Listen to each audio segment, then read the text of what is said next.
Good morning students.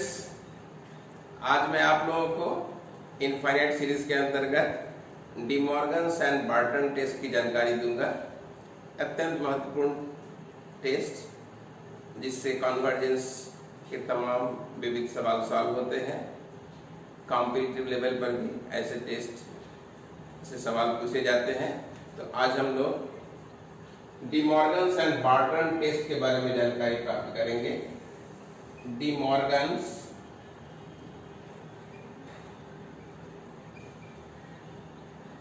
And Barton's test.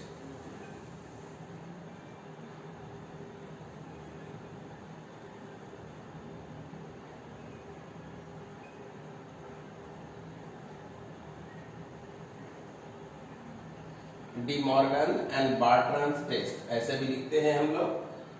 तो इस theorem का स्टेटमेंट हम लोग देखेंगे।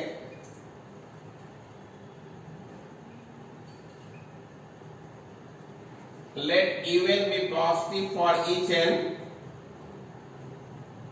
for all n, and that limit n tends to infinity, even over even plus 1 minus 1 this times n minus 1 whole multiplied by log n is equal to L. Then summation even is convergent if L exceeds 1 and summation even is divergent if L precedes 1। ये test का statement है। इस statement के तहत summation even converge करेगा अगर ये limit L 1 से अधिक हो जाए और डाइवर्ज करेगा अगर L का मान 1 से छोटा हो जाए। ये पॉजिटिव टर्म के सीरीज है। और De Morgan's and Barton test तब लागू होता है जब या तो रेप्स टेस्ट फेल हो जाए या लॉगरिथमिक टेस्ट फेल हो जाए। नॉर्मली जब रेप्स टेस्ट फेल हो जाते हैं उस स्थिति में हम लोग De Morgan's and Barton test की ओर बढ़ते हैं और उसके घटकों के बारे में कुल दिशा मिल रही है कि n times even over even plus 1 minus 1 इसका लिमिट जब 1 हो जाता था तो उस अवस्था में De Morgan and Barton test का यहाँ पर उद्भव हो रहा है। और इस टेस्ट को हम लोग अब प्रूफ के माध्यम से जानेंगे और इस प्रूफ के लिए कुशी कंडेंसेशन टेस्ट इंपॉर्टेंट रोल अदा करेगा। तो कुशी कंडेंसेशन टेस्ट के माध्यम से इसके अवयवों को हम लोग निकालने का प्रयास करेंगे और साथ साथ रेशियो कंपैरिजन टेस्ट और कुशी कंडेंसेशन टेस्ट इन दोनों की मदद से इस टेस्ट का संपादन करेंगे। तो proof, we compare the given series summation un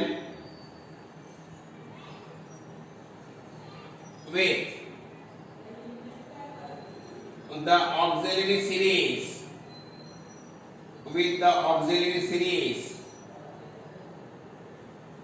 summation vn, where vn is nothing but 1 over n log n whole to the power p।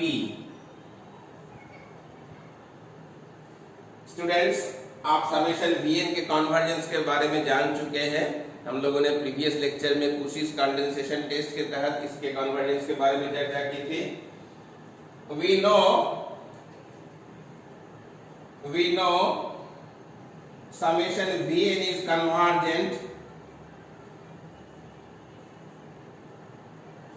if p exceeds 1 and divergent if p precedes 1, p is less than equal to 1। तो इस series के बारे में convergence ज्ञात है और इस series के बलबूते हम लोग एक्चुअल सीरीज के कन्वर्जेंस के बारे में ज्ञान प्राप्त करना चाह रहे हैं। तो हम लोग प्रूफ को आगे की दिशा देंगे।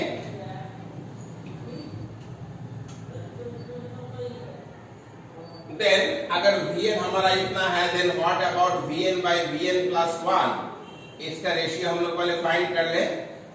Vn by Vn plus 1, Vn is nothing but 1 upon n log n whole to the power p, और Vn plus 1 when n is replaced by n plus 1 it will amount to log n plus 1 whole to the power p।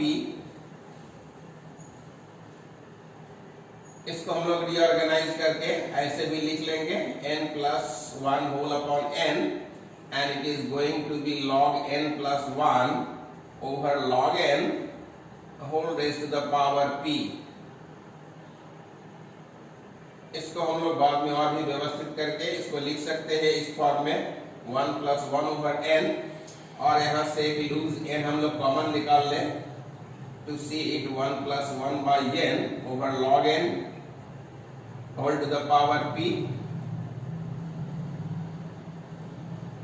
तो इसको हम लोग further और भी reduce कर सकते हैं, रिड्यूस करके इसके मानों को हम लोग और व्यवस्थित करके लिख ले।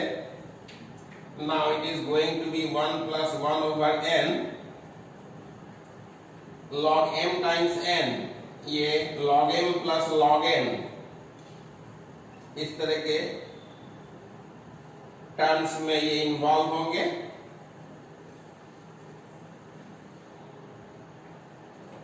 स्टूडेंट्स log 1 plus x का एक्सपेंशन आप जानते हैं, तो log 1 plus x का एक्सपेंशन हम लोग यहाँ पर लगाएंगे। It is going to be 1 plus 1 by n and it is log n log 1 plus x का expansion x minus x square by 2 इस तरह के होंगे, ये चलता रहेगा whole to the power p and upon it is again going to be log n। इसको हम लोग एक कर्ली ब्रैकेट में डाल दिया। स्टूडेंट्स इसको हम लोग फर्दर डेवलप करके कैसे लिख सकते हैं, डिवाइड करके it is log n by log n, that is 1, and it is 1 by n log n minus 1 by 2n square log n like this and whole to the power p। अब इसको हम लोग further कैसे इसको और हम लोग अच्छे फॉर्म में लिख सकते हैं। 1 plus x whole to the power n, 1 second Newton binomial form में इसको हम लोग अपना जगह दे सकते हैं। तो 1 plus x whole to the power n में ये 1 plus nx हो जाएगा, n का मतलब that is p by n log n plus so on so forth। इसका आगे के टर्म्स को हम लोग अभी जरूरत नहीं है, इतने से हम लोगों का काम चल जाएगा। Now go on to multiply 1 plus 1 by n plus p by n log n plus order of 1 by n log n, या 1 by n स्क्वायर भी लिख सकते हैं। 1 by n स्क्वायर के टर्म्स को हम लोग सिंगल आउट कर दे, छाट दे। अब ये किसका वैल्यू निकला, vn over vn plus 1। This is a very vital equation. अब इस इक्वेशन की मदद से हम लोग और कंपैरिजन टेस्ट को सामने रखकर अब हम लोग बार्टन और डिमॉर्गन टेस्ट का संपादन करेंगे। तो यहाँ दो केस उपस्थित हो रहे हैं। Case 1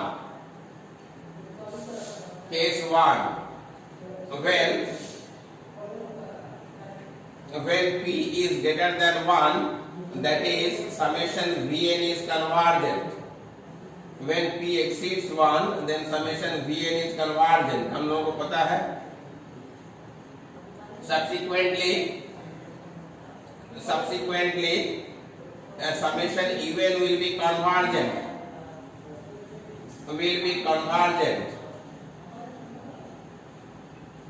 if even over even plus 1 किससे exceed कर जाए, that is vn over vn plus 1 after certain stage, after certain number of terms। ये अगर लागू हो जाए तो हमारे पास ये due to comparison,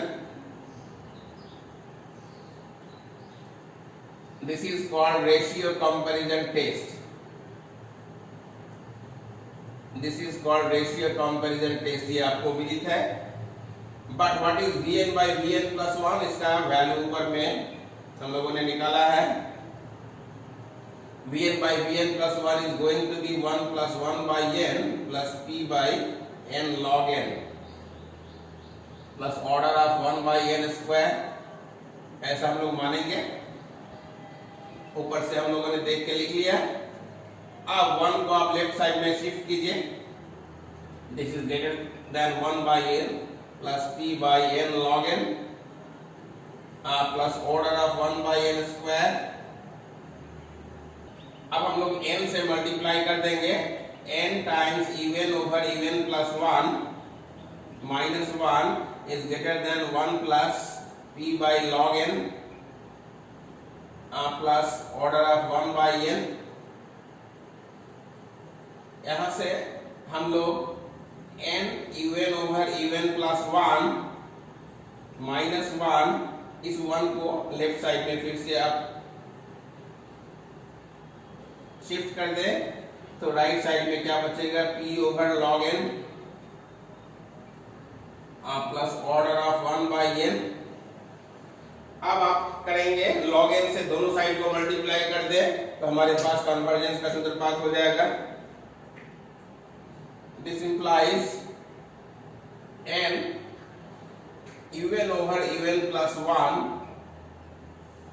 minus 1 and whole minus 1 whole times log n, you are multiplying by log n, दोनों साइड में आप log n से मल्टीप्लाई करके उसके बाद आप क्या कर रहे हैं, n टेंड्स टू इंफिनिटी हम लोग डाल देंगे और log n से मल्टीप्लाई करने से क्या हो जाएगा, log n by n का लिमिट 0 हो जाता है। आप जानते होंगे log n से मल्टीप्लाई करने पर log n by n to the power p का लिमिट 0 हो जाता है। एल हॉस्पिटल रूल से it is going to be 0। इसके आगे के जितने टर्म्स हैं सारे हायर ऑर्डर इनफाइनेटेसिमल सब वैनिश करते जाएंगे। तो हमारे पास निकला, इट इंप्लाइज, इसके लिमिट को हम लोगों ने एल माना था, आपको विदित होगा। इट इंप्लाइज और p इस अवस्था में किससे बड़ा है, p is greater than 1। It implies this is going to be l is greater than 1। It implies summation even is convergent.